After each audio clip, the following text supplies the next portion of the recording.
the cell actually going to respond to this virus? Going to be through a variety of those defense mechanisms that we've just explained. Yeah. In terms of, let's say, if it's coming in through the nasal entry, which is how this virus is supposedly operating. Yeah. You know, in terms of, I say supposedly, this is what we understand about it. Then it will be things like the nasal hairs, because it's droplet spread. So that will be one line of defense. And obviously we've been encouraged to use things like masks and limit our exposure when we're around other people, and use that minimum 2 meters distance. But it will be, as I mentioned, interferon, which is something that our cells produce as a way to defend against that virus. Yeah. But those are going to be the ways that, you know, listing off through those ways that we spoke about previously. But the bigger impact on the cell is that it tends to get deplete of its reserves and its energy, and it requires more of different organelles, so little guys within the cell, like mitochondria, which is the battery, the powerhouse that would ordinarily kick out the energy required to keep everything rolling. Yeah. Because what mitochondria does is it takes what it receives and it turns it into literally it's a converter into our energy currency that we use in anything that we're doing in the body, which is called ATP. And so the mitochondria are a little bit like, again, I saw some photos this morning of some people who've been working on the front line in hospitals, and they're having a sleep in between shifts. And that's what it can get like for the mitochondria. And as they wear out, they start to actually produce more damage for the cell. So this can produce a problem in itself. And so it's almost like there's a life available of the cell before it starts to get exhausted and dies and gets the damage happen, you know, it ends up being too high. So it will be through those various ways that the body defends itself, but it will depend as well on how much the body has in reserve and available, and how prepared it is to be able to do that. If that makes sense.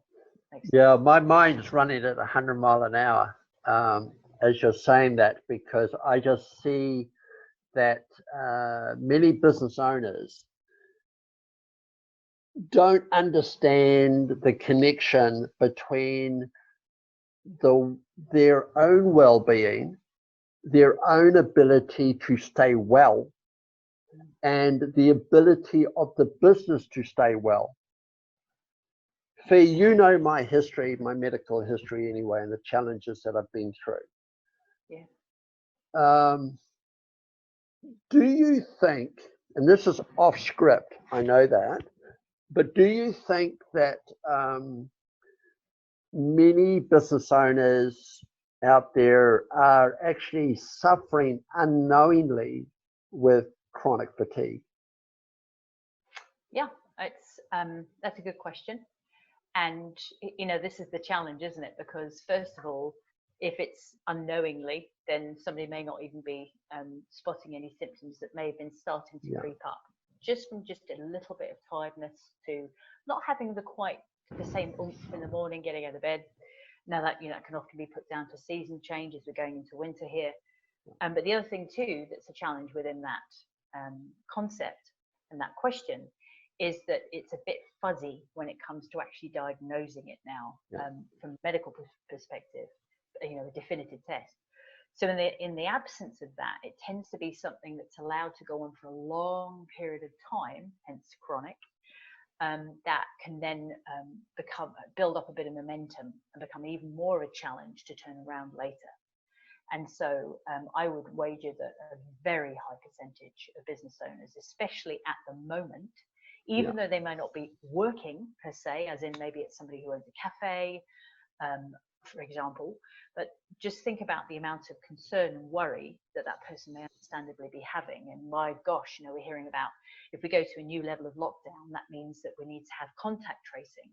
And if a small business is not able to come up with that in an effective and efficient way that ticks the boxes, then they're not able to open. So it's a biggie, you know, it's a huge one, and it's an unknown at this stage, I would say, but I would say it was very, very high percentage.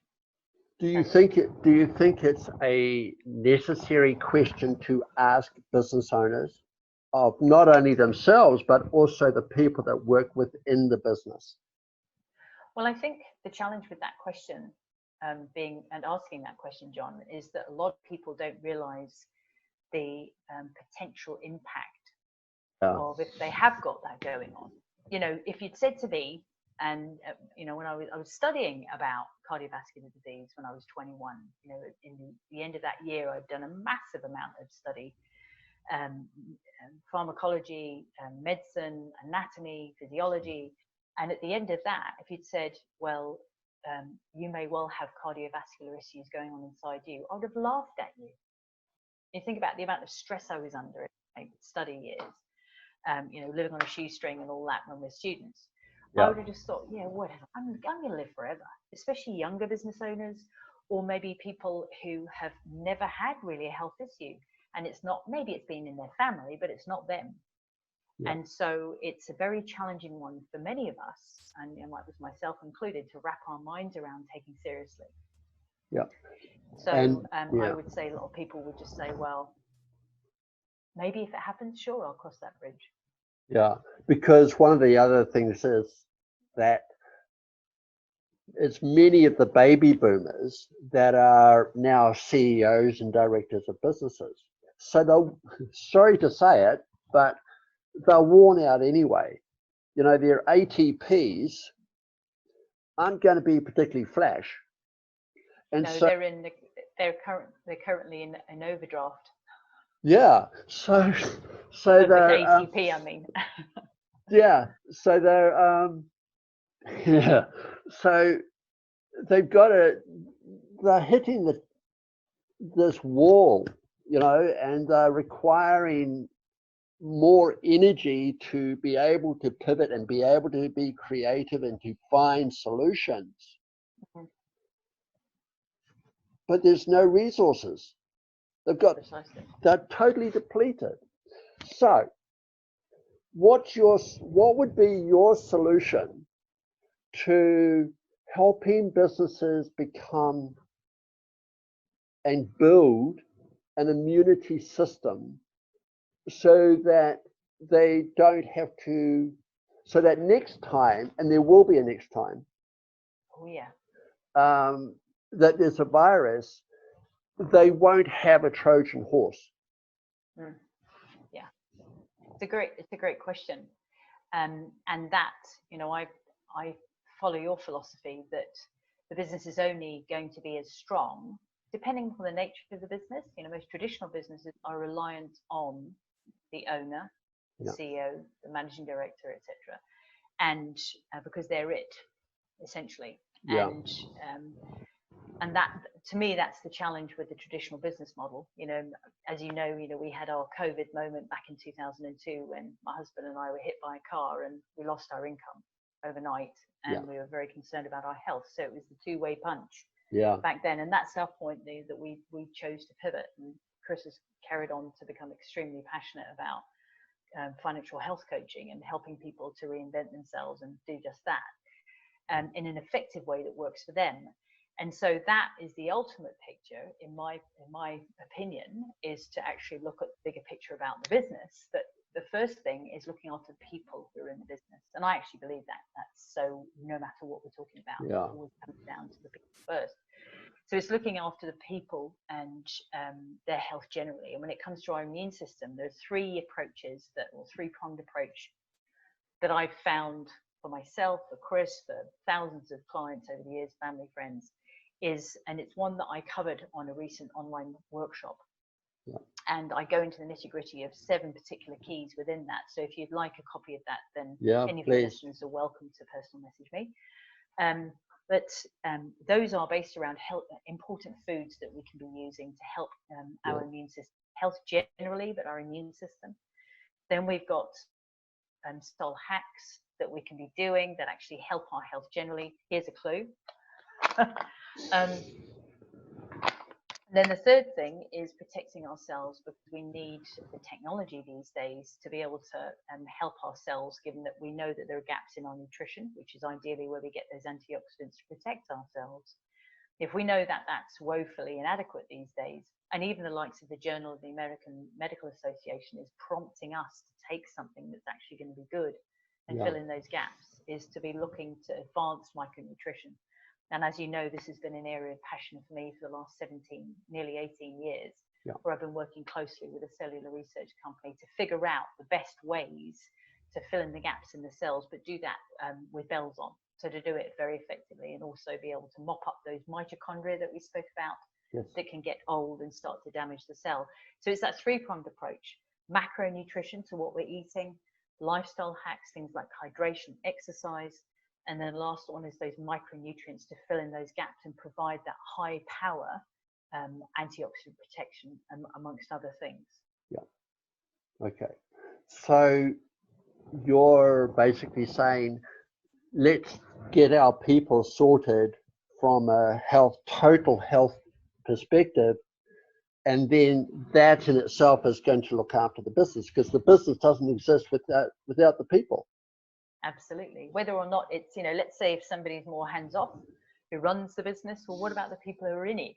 Yeah. What about the people who are serving, for example? Yeah. At the front line. Yeah. And it's very, it's a very, very complex environment that the business owners are in right now. So, Fi, if you were to have the opportunity of talking to business owners and their people, how would they contact you? Two, do you do one-on-ones, or do you do one-on-many? And do you do presentations on video? How can they learn more about how they can actually put personal well-being within the business immunity system? Okay, great question, John. And so first of all, people are more than welcome to personal message me. I'm on Facebook, but also please do share my email, John, when you do communicate, and perhaps make this recording available. And you're more than welcome to reach out at any stage. I tend to work with clients on a very limited basis, so I'll be able to work with 3 people on a 5-month program at once during that year. And then I tend to do groups. So I'm very passionate not only about the next generation, so I do everything from parents workshops, but all the way through to corporate wellness sessions, basically, where we totally tailor it to the needs of the group. And that, let's see, I think the largest was around 68 people who I addressed, because to me it's actually more of a workshop. It's not so much a case of somebody coming and someone's going to go blah blah blah. We get up, we move, because our bodies are made to move, and that's one of the ways that we actually can keep healthy. And one of the most challenging aspects of a sedentary workplace, for example, is that needs to be built in. But that's an age-old thing. We've known about that for quite a long time here now in New Zealand. And it's finding a way to do that practically, and that's actually interesting and engaging. And that's what I'm very passionate about in the workshops that I do, both in situ, but also this is such an effective platform now.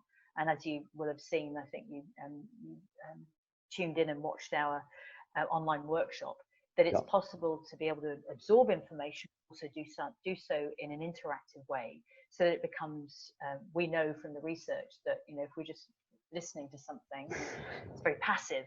So when we take notes or answer questions, that's when we can actually start to use it. So I'm very passionate about this area, because this is often where, and this is why I had my own corporate wellness businesses, because this is often where the rot sets in for people, and where the health issues begin. I'd see people coming into me for a one-on-one session at the practice, and I see it now online with the work that I do internationally, is that someone will say, I don't understand why I keep getting these chronic headaches. And I say, well, show me how you sit when you're at your screen.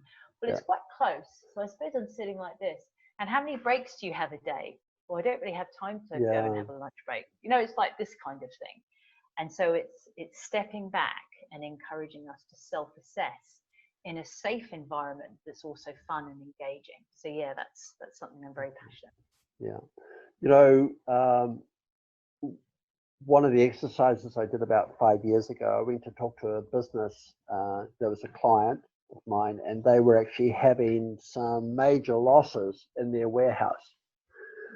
And I was only supposed to be there for 2 hours talking to their staff about what they were eating and also about sleep deprivation. It ended up being a whole day. And I found out that about 90% of the people that worked for this business had less than 6 hours sleep a night. Now, the guy that was actually causing the trouble, the damage in the warehouse, was a young man who had a young wife and they had a child. But the mother was actually drinking 3 cans of either V or Mother's. And this child was only 12 months of age and it couldn't get to sleep. And the little warning bells in my head rang. I said, wait a second. So I said to the father, I said, is the mother still breastfeeding? And he goes, yes. And I said, okay, get this. The child is wired. Yes. That's why it will not go to bed or go to sleep until 1 o'clock in the morning. So, you know, there's damage being caused here, but it's because you're half asleep. Yes. So the only way I found that out, Fi, was actually going to a business and having the opportunity of talking to all their business, the people that worked in the business, and it took me all day. Yes. To have those one-on-ones and small group conversations. Do you do that sort of work? Yes. Yes, to me, it's about being flexible. Okay. And certainly I've had quite a lot of experience of doing that, going into smaller businesses, generally small, medium-sized businesses, and being able to engage not only with people who are in more senior positions, but then actually going in and having sessions in a group with people who are actually are the organization itself. And the other way that I like to work is for people to fill out individual, I've done this with some of the executives and some of the executives that some of the team members that they've elected, to actually have personal one-on-one sessions where we go through their specific picture, if you like, after they filled out some details. And then we put together something they feel good about in terms of potential steps moving forward from there, action steps based around any particular challenge they have, which is very effective as well. There's a good combo of one-on-one with group. Yeah. So my final question for you is, if you were to talk to a CEO and to get his engagement so that, or her, sorry, his or her engagement, so that they understood the importance of it and urgency of it, what would be that question? I suppose the question would be based around, are you at, so it might be a couple of questions. Right now, are you delighted with the results of your business currently? Overall results, because we know that's multifactorial. And if somebody says yes, then there's no conversation needed. Whereas if somebody says, I think there is room for improvement, they say, well, if there was a way that you could improve the bottom line, the efficiency, the productivity, the area that they'd isolated, that they would like to see improvement, even more improvement, and you would be able to do that in a cost-effective way, would that be something that you'd be open to taking a look at? You know, to me, there's nothing to lose by looking at options. No. But it all depends on whether we see a need and how ready we are. But this need is right now. Yeah, and the wonderful thing about that, John, is that you and I know that. But at the end of the day, it needs to be something, again, like I said, you know, and it doesn't make me crazy and silly and wrong that up until the age of 21, I was not interested at all in adjusting my lifestyle, because I was a pretty sharp, you know, smart kid. Yeah. However, it's about timing, and it's about relevance in our lives. Yes. And, you know, some people, even when the new regulations came through, or deregulations came through, which are not new, yonks and yonks ago now, that would have been back in about 1995, 6, something like that, when it became the obligation of the employer to help team members, staff members manage stress. There were so many companies we spoke to who said, yeah, well, we'll wait till it really becomes a problem. Okay, no worries. Next. Yeah. Who can I help now? Because there's plenty of people, we just need to prioritize them. And I think the other issue out there is that many business owners don't understand how important it is to manage and control that stress, because they're under ACC, stress and anxiety is not covered. Yes. And so they can't have a person leave a business with a stress related illness, because that person will never be able to claim on ACC. So the door is open for business owners to be hit by their employees for stress related illnesses, and there is a cover out there to protect the business owner for that, and it's so underpriced, but the exposure is immense. And and I think the challenge is that many business owners need to understand that the barn door is now open because of this virus. Oh yes, and it's going to manifest in multiple ways, I think. I mean, we have no idea of the impact of this yet. No. Fi, it's been an absolute delight, and it's lovely as always to talk to you. So, likewise. Yeah, and thank you so much, John, for the opportunity. I really appreciate it.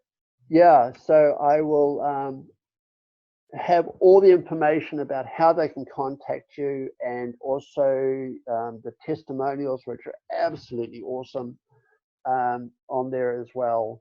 So thank you very much for your time, and goodbye. You're always welcome, John. Take care of yourself, and we'll see you again soon. Cheers. Thank you. Bye-bye. Bye.